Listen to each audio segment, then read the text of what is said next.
আমাদের দেশে কিন্তু অঞ্চল ভেদে খাবারের ভিন্নতা দেখা যায়। এক এক অঞ্চলের এক এক রকমের জনপ্রিয় খাবার থাকে। সো হ্যালো এভরিওয়ান, আসসালামু আলাইকুম। আশা করি সবাই ভালো আছেন, সুস্থ আছেন।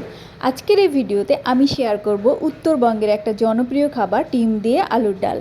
আলুকে ভালোভাবে সেদ্ধ করে নিয়েছি, তারপর উপরের খোসাটা ছাড়িয়ে নিয়েছি। এখন আলুগুলিকে হাত দিয়ে চেপে চেপে ভেঙে ভেঙে দিব। একদম আলুটাকে আলু ভর্তার মতো করে গলিয়ে ফেলানো যাবে না, হালকা একটু ভেঙে ভেঙে দিতে হবে, তাতে ডিমের সাথে যে আলুর তরকারিটা সেটা খেতে অনেক বেশি ভালো লাগবে। এই খাবারটা উত্তরবঙ্গের জনপ্রিয় খাবার হলেও অনেকেরই কাছে হয়তো তেমন একটা পছন্দ না, কারণ আমি ছোটোবেলায় এটা অনেক বেশি পছন্দ করতাম, কিন্তু পড়াশোনার জন্য যখন আমি বাইরে থাকতাম তখন আমার এটা তেমন একটা ভালো লাগতো না। কিন্তু এখন বিয়ের পরে এই ডিম আলুর তরকারিটা আমার কেন জানি এত বেশি ভালো লাগে, আমি বলে বোঝাতে পারবো না। আর আমার হাজব্যান্ডও এটা অনেক বেশি পছন্দ করে, তাই প্রায়ই আমি রান্না করি। ভেজে নিব, আর ডিম ভাজার জন্য আমি পেঁয়াজ, কাঁচামরিচ আর ডিমটাকে একসাথে মেখে নিচ্ছি।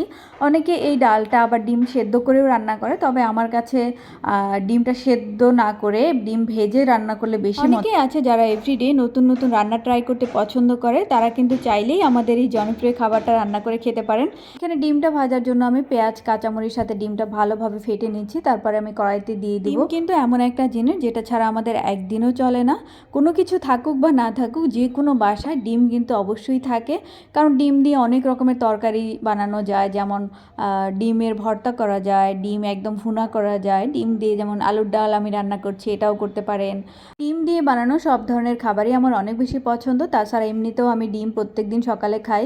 সো ডিমের প্রতি আমার তেমন অভক্তি নাই, বলতে গেলে ডিম আমার অনেক ফেভারিট একটা খাবার।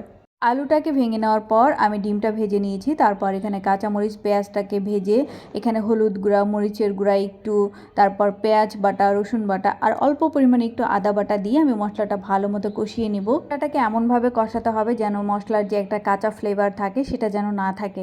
একদম পানিটা শুকিয়ে আসবে, তেলটা যখন উপরে ভেসে ভেসে থাকবে সেই সময়ে আমি আলুটাকে দিয়ে দিব। তরকারিতে টেস্ট আনার একটা সিক্রেট উপায় হচ্ছে মশলাটাকে ভালো মতো কষিয়ে নেওয়া, যাতে এর কাঁচা গন্ধটা না থাকে। এই তো আমার মশলাটা কষানো কিন্তু হয়ে গেছে একদম। তারপর আমি এখানে আলুটা দিয়ে দিব।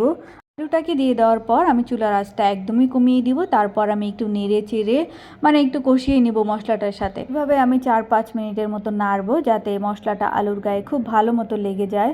তারপর আমি এতে পানি অ্যাড করব। আমার কিন্তু আলু আর মশলা কষানো একদমই রেডি। তারপর এখানে আমি 2 মগের মতো পানি দিয়ে দিচ্ছি, বড় মগের আর কি। তারপর এখানে আমি নেড়ে চেড়ে কিছুক্ষণ জাল দিয়ে নেব। 5 মিনিটের মতো জাল দিয়ে নিয়েছি। তারপর এখানে ডিমগুলি অ্যাড করছি, আর ডিমগুলিকে ঝোলের মধ্যে একদম ডুবিয়ে দিচ্ছি। ডিম দেওয়ার পরে আমি এখানে আরও 5 মিনিটের মতো জাল দিয়ে নিব। তারপর এখানে উপরে জিরার গুঁড়া ছিটিয়ে দিব। আমার রান্না কিন্তু একদমই রেডি, দেখতেই পাচ্ছেন। রান্নাটা কিন্তু একদমই ইজি, তেমন কোনো কঠিন কাজ না, আপনারা অবশ্যই ট্রাই করবেন।